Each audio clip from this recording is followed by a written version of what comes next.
season. We know she was dealing with a lot coming off our national championship game, entering the WNBA. Big time transition.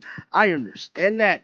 But we also have to hold these WNBA referees accountable because they played a big factor in the assault Caitlin Clark took for the 2024 season because they did not call a bunch of calls that should have been fouls, bro. The WNBA has a big problem with referees, and Caitlin Clark's rookie season has brought it into the spotlight. I'm about to show footage that will change how you see her challenges in the league. From questionable technical fouls to missed calls on obvious contact, the pattern is clear, and it's a serious issue. No matter how much Indiana improves with new coaches or better players, things won't really change if the officiating stays the same. No, the Indiana Fever front office did everything they had to do, put the right pieces around Caitlin Clark, make sure they make it far in the playoffs, and possibly get a WNBA championship. Clark's experience isn't just her problem, it's revealing deeper issues that could shape the future of the entire WNBA. Prime example, what really made me start thinking about this was the DJ Carrington situation. They didn't call nothing on that for her poking Caitlin Clark in the eye, and that really had me thinking, like, damn, how many times did they actually, drop the ball and didn't call stuff against Caitlin? Clark's experience isn't just about her. It highlights bigger problems that could impact the future of the entire WNBA. Got called for a technical for hitting the back of the backboard, but somebody viciously clotheslined her. We're not getting a call for that. And I just wondered if they would have done it a little different, just start calling stuff for people assaulting Caitlin Clark, that would have kind of minimized the pressure and minimized the assault I believe she would have took for the 2024 season. And going into this new season, once again, they're held responsible. Have you ever watched a basketball game and felt like the refs were unfairly targeting one player? That's exactly what happened to Caitlin Clark last season, and I have the proof. When Clark joined the WNBA, viewership skyrocketed, breaking records across the board. But while everyone was watching her, something strange was happening with the officiating. Second personal, let's take a look. I think we ought to be able to see it from this angle. I don't see how that's an offensive foul to me. Now, that was called an offensive foul on Caitlin Clark. Do we all remember that play? How is that an offensive foul, bro? How? Remotely is this right here an offensive foul, dog? How? Like, I'm just not getting that. But that was the call that was put on Caitlin. The story around Clark's rookie season was all about her adjusting to the physicality of the WNBA, but that's an oversimplification. The real issue? Refs constantly ignored clear fouls. She was hit on drives, pushed on jumpers, and knocked around off the ball. Remember that offensive foul call on June 13th against Seattle? Clark made a simple dribble move, but the whistle blew. Even the commentators were confused. One said, "I'm not seeing the foul there," as the replay showed barely any contact. WNBA referees, because they are the biggest haters when it comes to Caitlin Clark, bro. I know we got haters everywhere, but nobody is worse than these WNBA referees. This wasn't just a one-time mistake. It was a pattern.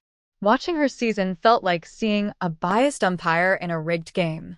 The footage makes it impossible to ignore that the officiating for Clark was different. Aya Wilson and Brianna Stewart made the same moves and got favorable calls, while Clark did the same and was hit with a foul. Seattle, and all of a sudden, we're pretty close. This has been as close as it's been all second quarter long, 44. Defenders played Clark differently because they knew they could get away with extra contact.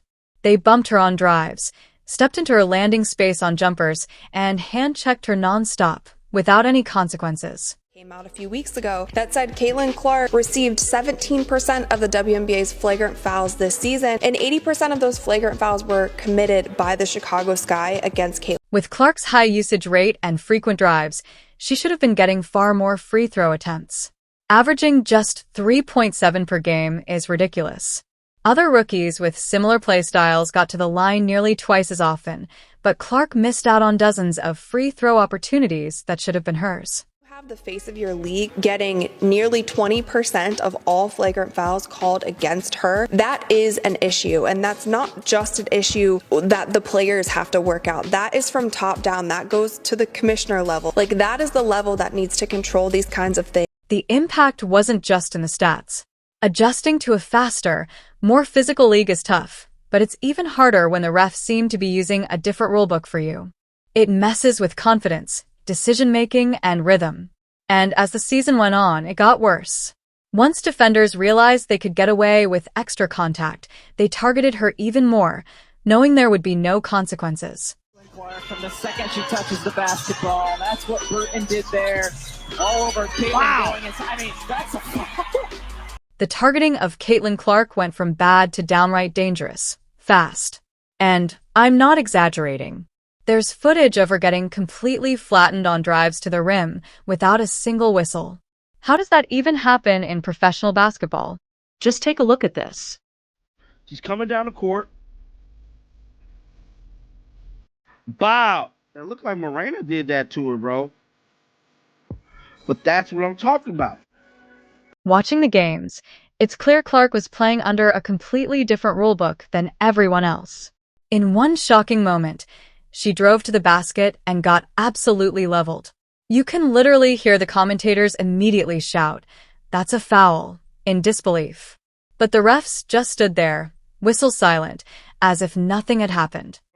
Stated, this has been pretty much the whole game.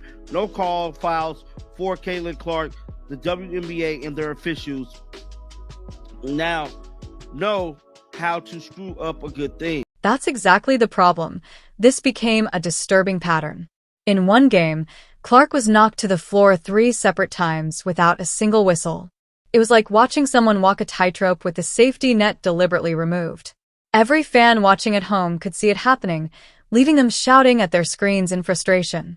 You can see Caitlin comes off a screen here. She dribbles back to her right hand, and then she's going for the pass to Aaliyah Boston when Dejanay jumps up, seemingly looking to try to steal the ball, and then hits her in the face. Caitlin is on the ground, the ball goes in the opposite direction, and the Connecticut Sun score. The internet doing what the internet does, they found a second angle to this play, and this is where a lot of fans were saying that this was intentional. It's in slow motion, as you can see here. Dejanay is going up for the ball, she misses, and then her hand bends down like this and goes straight into Caitlin. The difference in how players defended Clark compared to other guards says it all. Take Mar Mayer, for example. Her defensive approach against others versus Clark was like night and day. She quickly realized she could be much more physical with Clark without worrying about fouls. And remember that Dejanay Carrington incident? That was just another example of how the refs let things slide when it came to Clark. Tag on this one said, how can the WNBA justify these referees? Caitlin Clark gets blatantly fouled twice, no call. I guess that's the playoffs, but these are... Clark was literally poked in the eye, a dangerous play, and an obvious foul by any standard, but the refs swallowed their whistles and didn't even review it. Meanwhile, in the same quarter, another player got called for barely grazing an opponent's arm. The double standard was so blatant it felt like 2 different games were being played on the same court. It got so bad that even former WNBA officials spoke up. One former ref admitted that the officiating standard for Clark was noticeably different from other players. And that's not just frustrated fans talking. That's coming from someone who knows the rulebook inside and out. And the WNBA has not done well this entire season of protecting their one superstar who brought in more eyeballs than anyone else has ever done in the league. She should have a special whistle. Calls like this should be made, should be reviewed. People should know right off the bat, it shouldn't be the first round of the playoffs that players think that they can still do this kind of thing to Caitlin Clark. What we saw wasn't just a few missed calls. It was a pattern that put Clark's safety at risk.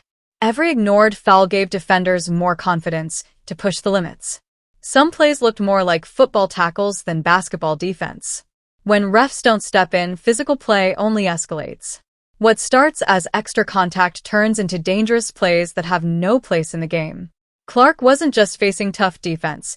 She was at real risk of injury while the refs stood by, game after game. Calling some of these fouls and not cracking down on some of these cheap shots and hard fouls that are so excessive, not only against Caitlin Clark, but against other players as well. You see compilations of them online. Not cracking down on these are going to turn people off to watching the WNBA, and it's not going to allow the league to grow and people to be more excited in players other than Caitlin. This isn't about special treatment. It's about giving Clark the same protection every player deserves. Basketball is a physical game, but there's a big difference between tough defense and the dangerous plays Clark endured without any calls. Three to shoot. Gonna have to hoist from the logo. An air ball. And Clark wanted a foul. Felt like Bonner ran into her. But a shot clock violation. Now Bonner and Clark get into it. Oh, this is what the people was talking about with DeWanna Bonner. Oh, yeah. Fair officiating is the bare minimum every player deserves. But when you look at what happened with DeWanna Bonner, it's clear Clark wasn't even getting that. Have you ever seen a more obvious shooting foul completely ignored, while commentators are literally shouting about it in real time? The push was so blatant that it makes you wonder what a player would actually have to do to Clark to get whistled. This was the smoking gun that exposed everything.